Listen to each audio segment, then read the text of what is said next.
Carmen Luisa Martínez Suárez, bibliotecaria de la Biblioteca de Navia, nos va a hablar de los materiales menores en la sección de Ramón de Campoamor de la dicha Biblioteca de Navia. Tienes la palabra. Gracias.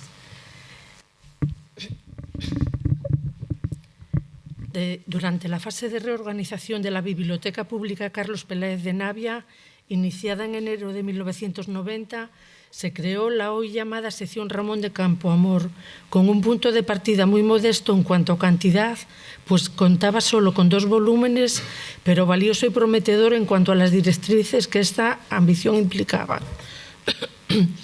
A lo largo de 36 años se fue incrementando con valiosos documentos que a fecha 28 de enero de 2026 suman un total de 1.895.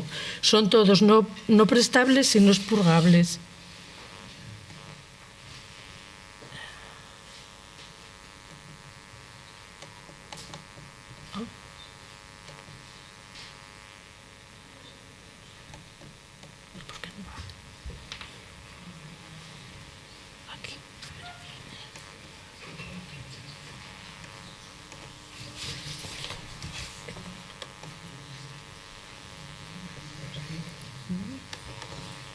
Ahora, vale, gracias. De los 1.895 documentos, 1.545 son monografías y dentro de ellas he concedido especial importancia a los popularmente y en su conjunto conocidos como programas, haciendo alusión a su contenido. El trabajo consistió en la búsqueda, identificación, descripción y clasificación de 439 ejemplares compilados, publicados por 34 entidades del municipio. Las asociaciones que más documentación generaron fueron las de carácter festivo y deportivo. Contamos con 83 programas publicados por la Asociación Amigos de la Ría de Navia y con 82 de las diferentes asociaciones de las fiestas patronales de Navia. Los demás están repartidos entre asociaciones de diferentes localidades y ámbitos. Con el Sistema Integrado de Gestión Bibliotecaria ABSISNet 2.4, que asiste a las bibliotecas de Asturias en su gestión integral y a toda la red del Principado, se catalogaron y añadieron los programas que se fueron incorporando a la sección. Seguidamente procedí a su vaciado y a la catalogación analítica, llegando a describir un total de 2.085 artículos. Estas monografías abarcan un periodo cronológico de enorme interés histórico para Navia.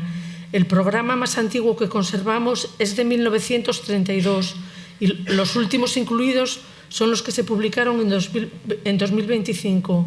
Pertenecen a las asociaciones de Navia, Casco Urbano, Piñera, Villapedres, Sante, Andés y Puerto de Vega.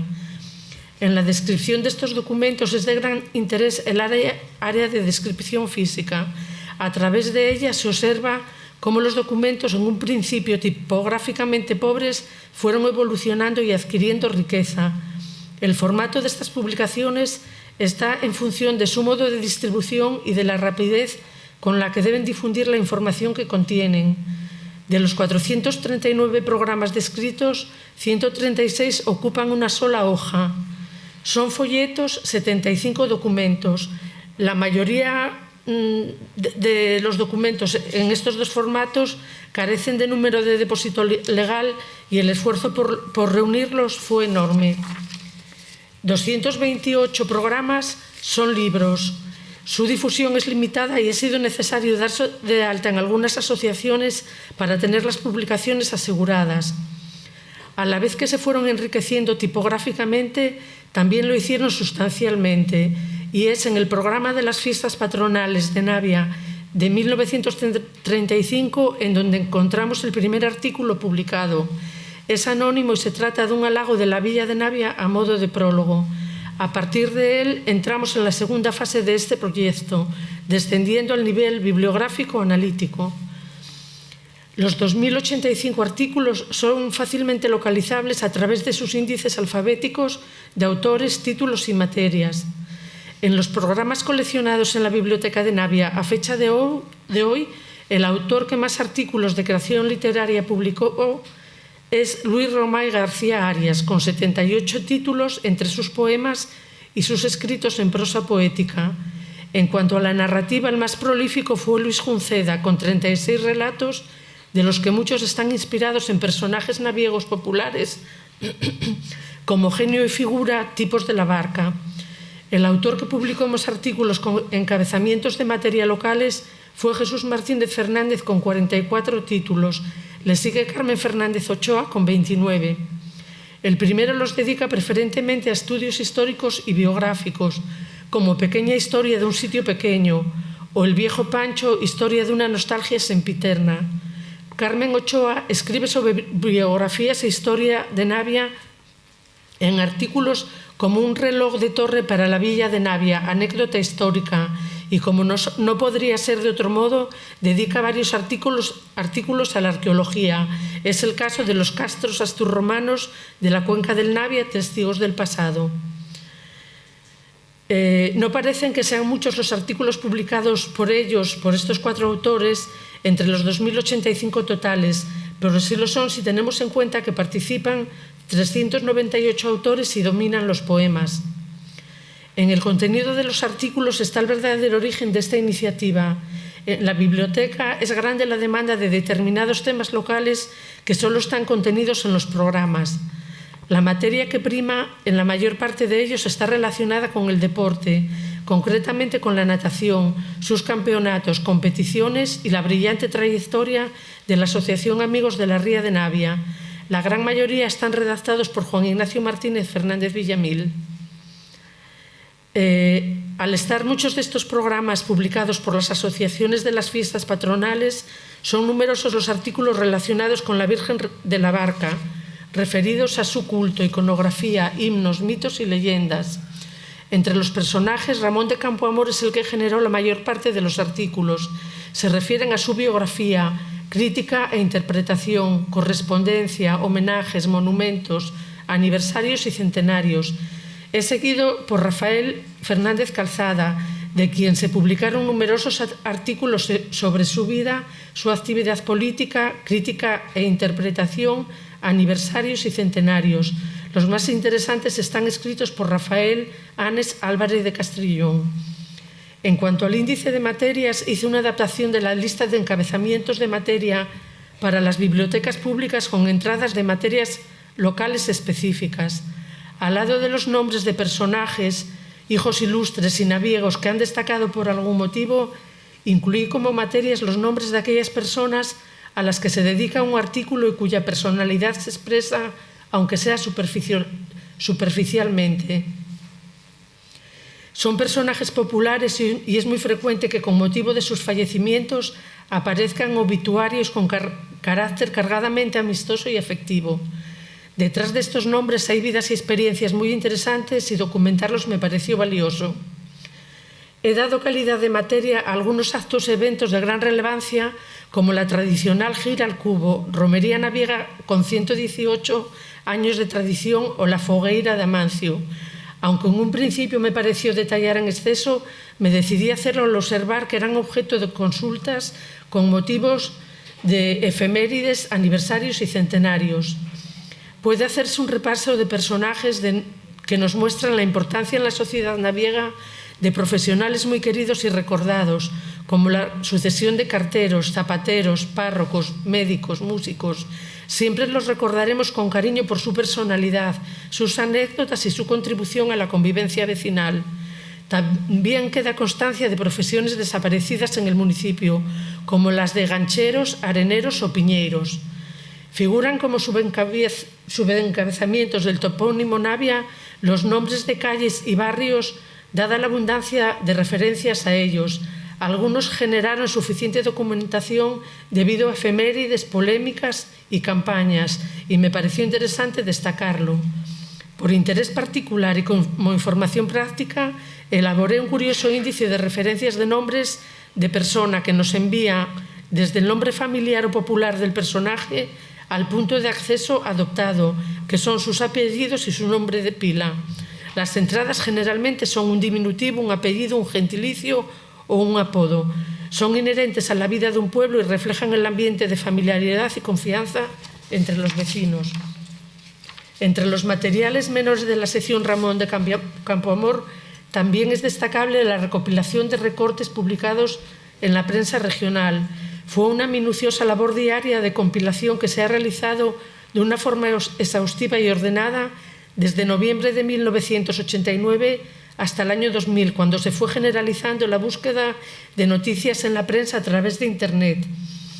Se perpetúa así información cuya duración estaba limitada a durar un día. Elaboré índices cronológicos mensuales y anuales. En ellos figuran el título, autor, nombre del periódico, fecha de publicación y número de página. Fue muy grato y favorecedor realizar el trabajo en mi propio pueblo. En una localidad pequeña como Navia es fácil controlar el material que se publica anualmente. Su búsqueda y localización no son dificultosas, pero la fugaz de su circulación nos obliga a controlar continuamente todo lo que se distribuye. Fueron muchas las facilidades y colaboraciones tanto de particulares como de asociaciones locales, pero el proyecto de la sección Ramón de Campoamor no hubiera alcanzado sus objetivos sin el asesoramiento y la ayuda técnica de la sección de coordinación bibliotecaria y de la Biblioteca de Asturias Ramón Pérez de Ayala. Es un hecho que esta colección de programas y su vaciado exigen una actualización continua. Se añadirá cualquier documento antiguo que aparezca de forma inesperada para dar a conocer su existencia. Seguiremos pendientes de las nuevas publicaciones, de las asociaciones existentes y de la creación de nuevas asociaciones con nuevos proyectos y nuevos destinatarios.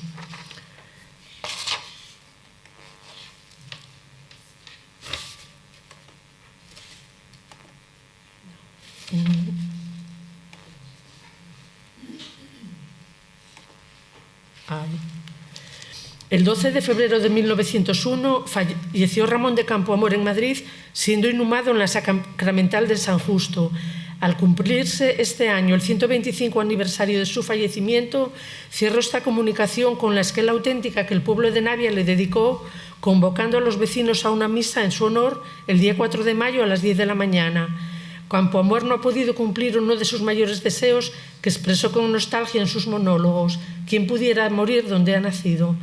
La esquela es de cartón, mide 16 por 11 centímetros y está elegantemente escrita en letras doradas sobre fondo negro.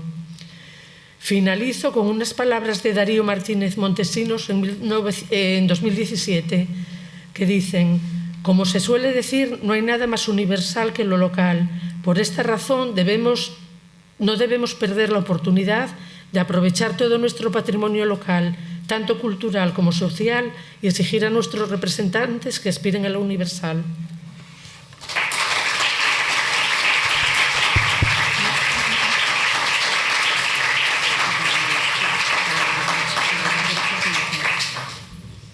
Damos las gracias a Carmen Luisa, en este caso doble. Por un lado, por su comunicación, pero sobre todo por la labor que lleva haciendo muchos años por la sección local, que es un ejemplo para otras bibliotecas de Asturias. Y viene al hilo muy bien de lo que ayer nos dijo Santiago de los documentos menores. Vemos aquí cómo la realidad... A mí me gustaría decir que me sentí totalmente identificada con lo que comentó ayer Santiago Garavia, sobre todo sobre los carteles.